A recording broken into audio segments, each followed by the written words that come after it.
Oh, hi everyone, it's James here. How you all doing? Just a quickie from me today.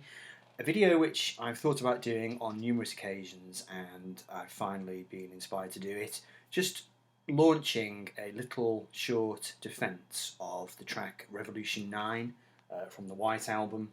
So this was finally inspired today by watching Gary Hall in the Styx. Doing a short video where he talked about his love of the White Album, but he was saying that he'd never really listened to Revolution 9. He had it on a cassette back when he was growing up, and it wasn't on the tape, and even to this day he doesn't think of the track as being part of the White Album. And I mean, he's heard it obviously, but I don't think he likes it very much. And over the years on the VC, I don't think I've ever heard anybody say anything good about Revolution 9. I've heard lots of people slag it off, so just wanted to, I don't know, just put my oar in really and just say I've never had any issue with Revolution 9.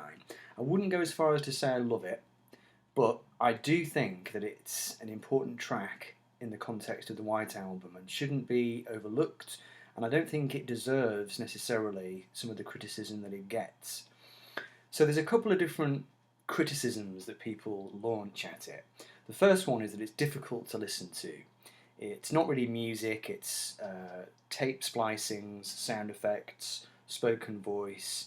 So I guess, people say that they don't like it because it's not nice to listen to. It's not a nice piece of music. You can't groove along to it. You can't whistle to it. You can't hum it, And my response to that would be, I guess, well, that's true of, Penderecki or, any modern avant-garde classical composer. Now, I'm not trying to make out that Revolution 9 is on a similar footing to all the great, avant-garde 20th century classical pieces, but that in itself, I don't think, is a particularly valid argument. Just because a track is not easy to listen to, just because it doesn't slip down nicely, I don't think that in itself is a reason to criticise it. Another criticism which is often levelled against it is that, okay, there is a serious strand of modern classical music pioneered by people such as John Cage, who, so the argument goes, really knew what they were doing with that kind of art form. It was high art, they were the experts at it, and John Lennon didn't really have any business messing around with it. In a way, he was cheapening it, and he should have known his place. He was in a skiffle band from Liverpool. He should have stuck with the guitar, stuck with the singing, stuck with writing the songs, and he shouldn't have dabbled in musical areas that were reserved for the more sort of academically trained proper composers. I think you can see where this is going. I don't have much time for that either as an argument. The Beatles, one of their great strengths was that they tended to popularise things that came from all different walks of musical life, from low culture, mid culture, high culture. A Day in the Life has got Stockhausian ideas in it, and I've never had any issue with the idea of a rock star, a pop star, dabbling in a fairly amateurish way, I guess, with John Cage type compositions, because at the end of the day, he was bringing these things straight into the middle of the mainstream, I guess, and lots of Beatles fans wouldn't have had a clue. They'd never have heard John Cage before or anything like that. So therefore, I'd say let's applaud John for that. Let's just go with it. So there's that perspective as well. Another reason why I think it's worth adopting a more positive viewpoint towards Revolution 9 is simply that it was a representative piece of work, I guess, which summed up what was happening in his life at the time. So when you hear Revolution 9, what you're listening to is the beginnings of John and Yoko's working relationship, which was going to bear fruit over a number of years and was going to be significant. And I think for that reason alone, the piece is valid and interesting in that it gives us a snapshot of what John was doing. Also, what I like about it is that it represents an incredibly valuable aspect of John's work and personality, which is just his sheer bloody-mindedness. All the Beatles wanted to keep the track off the album. It was John who dug his heels in and said he wanted it on there.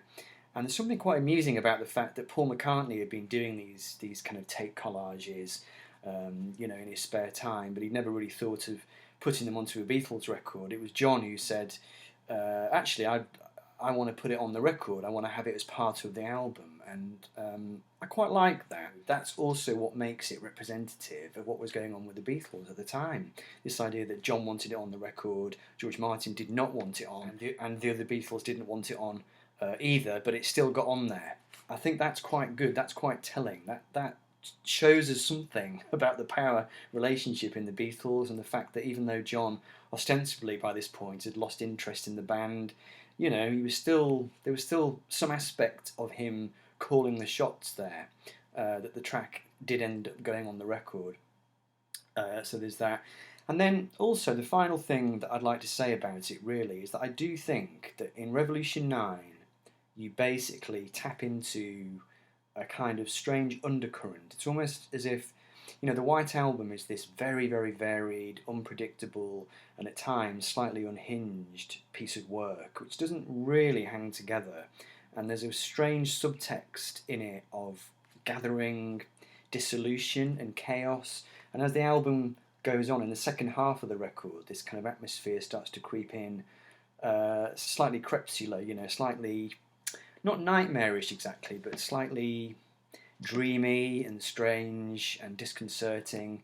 And when you get to Revolution 9, it's almost like these forces all just come together into this very disconcerting, strange, not terribly pleasant piece of sound manipulation. And the way that it segues out of that into Good Night, which is this very gentle but quite eerie lullaby, I just think is brilliant. And I can't imagine the White Album without Revolution 9 on it. And I've always said that. There are tracks on the White Album I could live without, but strangely enough, that's not one of them. So yeah, I'm not making an argument for it being a great piece of art or anything. I'm not even going to make an argument to say that it's a particularly fine example of that kind of sound recording. But I would, encourage people to maybe look at it with with a less jaundiced eye, I guess. You know, it's always worth being open-minded about these things and grasping them with two hands, you know, rather than closing them off. That's my attitude towards it. Let me know what you think. Revolution 9, complete waste of time, or is there something more interesting going on there, and is it worth listening to? Right, that's it for now. Hope you enjoyed it. Take care, folks. See you soon. Bye.